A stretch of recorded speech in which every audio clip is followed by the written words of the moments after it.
Hey, what's up, everybody? It's BDL44 coming at you with another video. Just got to completing a nice little nighttime workout, and just thinking about the Bucks.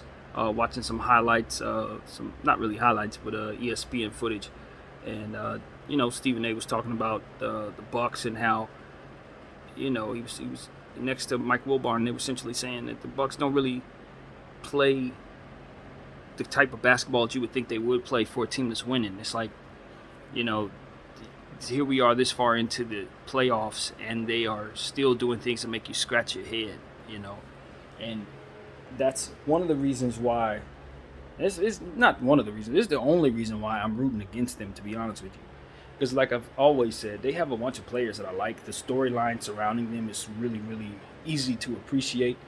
Giannis is a star that you appreciate. He's a humble guy. You know what I mean? It's like there's no reason to really root against them from a sentimental standpoint. If you're a Laker fan, we don't care nothing about them like that. My thing is, in watching the Nets series, I just felt like they don't play a style of basketball that's free of some very glaring errors. The coach does things that otherwise would appear to be poor decisions, and they somehow find their way to victories. And throughout these playoffs, they've been pretty lucky, man. Just like the Phoenix Suns as well, in terms of injuries to their opponents. Jaylen Brown was removed from the Celtics series. Obviously, no Kyrie Irving, half of James Harden in the Nets series. I mean, they just kind of found themselves in a position to where they can make the type of mistakes that they've made and still win. And it's like, at some point in time, you have to believe that's going to bite them in the backside eventually. It's just a matter of, will they run into an opponent that's going to make them pay for some of the stuff that they do and some of their deficiencies. And I look at the other teams that are left and I say, nah, the Clippers aren't like that. They have fantastic coaching, not necessarily conventional coaching, but you can follow what Ty Lue is doing. It's read and react. He reacts to what he sees, and we see the Phoenix Suns. They run a system that they like. They have players that play smart. They play defense. They do a lot. They play with energy. It's easy to follow and watch and appreciate what they do. Atlanta Hawks, when Trae Young is healthy, pretty much the same thing. Even though he does tend to take some shots that can make you scratch your head, and because of it, their offense can be a little funny. But for the most part, they play balanced basketball. They have a balanced roster. Milwaukee is like watching, Giannis barrel down at people, very little ball movement, stuff like that. And it's hard to watch. Budenholzer has funny rotations. Sometimes players that you would think should be in the game aren't there. Bobby Portis missing from half a series, that kind of thing. And you find yourself saying, yo, how are they running this fast break? Yo, why aren't they doing this? How come Giannis is shooting threes when he's 2 for 11? Like, the type of basketball that they run, you don't want to see them play in the finals. You don't want to see a team like that win a championship because they don't play right. They don't play well enough to win a championship in any era ever. It's just that in this era, they happen to be the best team left because of that superhuman athlete that they have that needs to work on his game. And that's my thing with Giannis. And I know people that's probably sick of me saying this, but it's like, I appreciate Giannis as an athlete, but as a basketball player, he still has some growing to do. I think he has fantastic court vision, superior ability, but his ball handling is not very good. His shooting is sometimey. He can hit a shot here and there, but he's sometimey. And I just feel like he needs to work on his game. And for me, maybe I'm a hypocrite, because I grew up on Shaq, and Shaq was not necessarily a player that was a skills player himself. But I don't like seeing players win championships if they're not going to master the game, and get to a point where they can maximize what it is they can bring to the table. And maybe I'm just being hard on Giannis particularly, but I feel like the game comes so easy to him, and I feel like he has a reputation of having such a phenomenal work ethic. And then I look at what translates to the court, and I just say he does what comes easy to him, but he's not necessarily getting better at the things that don't. And I just want to see him get better at those weaknesses. I want to see him get better at the jump shot. I want to see all that stuff. And I just feel like he's not improving and he's not being forced to. A guy like Ben Simmons is the complete opposite. He's being forced to. Now it's all his weaknesses are not translating into wins. He's not able to overcome those weaknesses. But Giannis is able to. But they have some of the same weaknesses. They have similar issues. But no one's going to hold Giannis accountable. They're just going to continue to credit him with MVPs and give him the max contract and continue to find himself in situations like this, which is fine. I mean, if the team's good enough, they've built a fantastic team around him, but the style of play is just him barreling down the paint, and it's hard to watch. I'm not going to lie, I hate watching it. So that's really what it is for me. Maybe I'm a hater. I don't know. Maybe I'm a hater. I can hear 100 people saying, you just hating me. Fine, cool.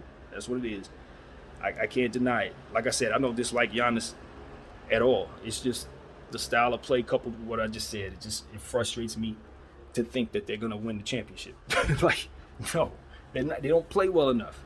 My Lakers would destroy them. We would knock them off in 5 games if we were healthy. That's how I look at that situation.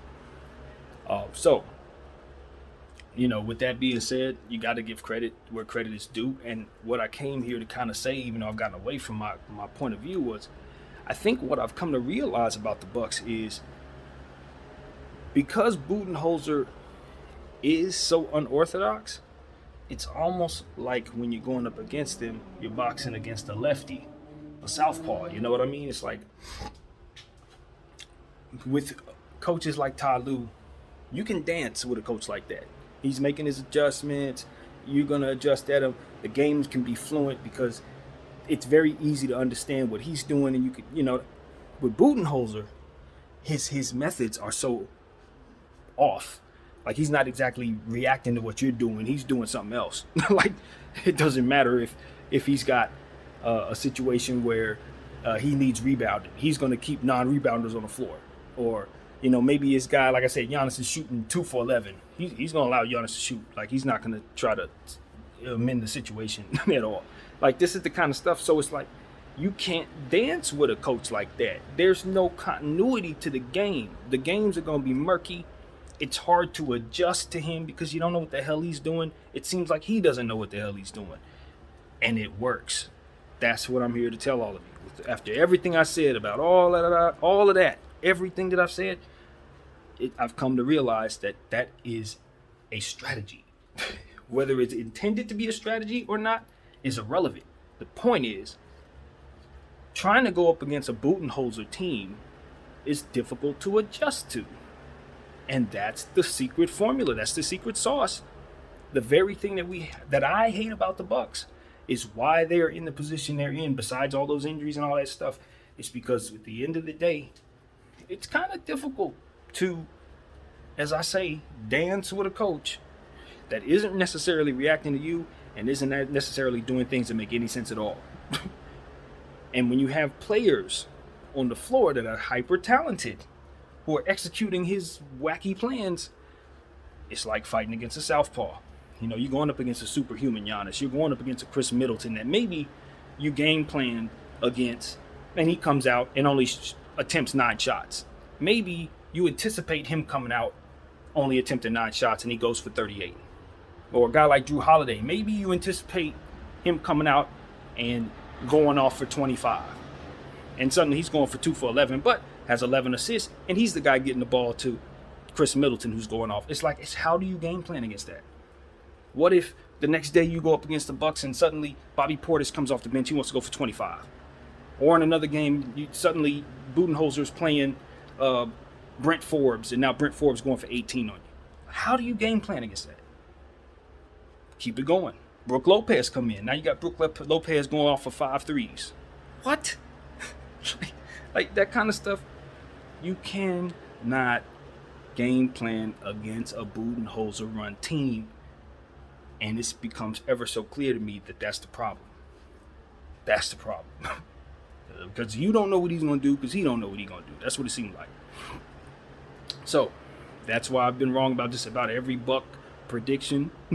And, I think when it all boils down to being a perfect situation, because again, if the Nets you know what I mean, were able to win that series. Maybe just if KD's foot was just a size smaller and he was able to hit that three instead of it being called a two, we're not having this conversation at all. He's out of here. The Budenholzer and the Bucks and all this conversation is done. People are screaming, fire him, etc., etc.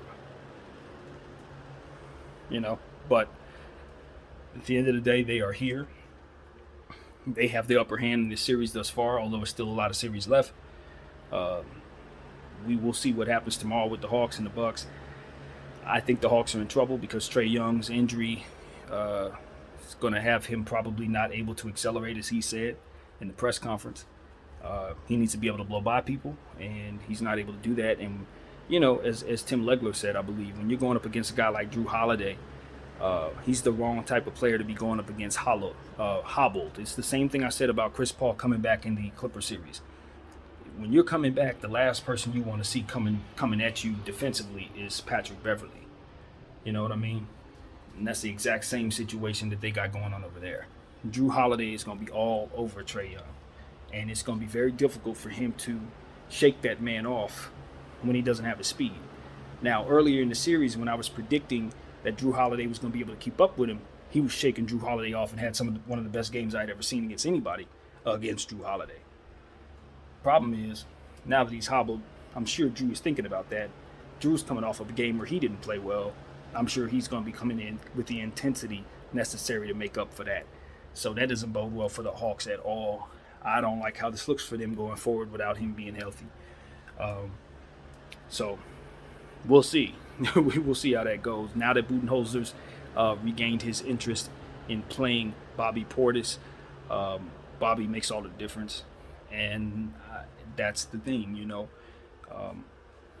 For myself, I always felt like if Bobby Portis has a big role in this series could go the Bucks' way for sure. But my anticipation was that Bobby would not, and that Budenholzer would continue to kind of do things in ways that wouldn't work. But, you know, he's coming around, and because of it, it just brings a new dynamic into this series that I anticipate myself. So, yeah, man, it is what it is. It's gonna be fun to watch one way or another. Hopefully, Trae's able to go, because I'm not even certain he'll play tomorrow, to be honest. But I'm pretty sure he'll want to. Leave it at that. My name is BDF44. Thank you guys for watching. What else is there to say, man? We've got some fantastic playoffs going on right here. Thank you guys for watching. Peace.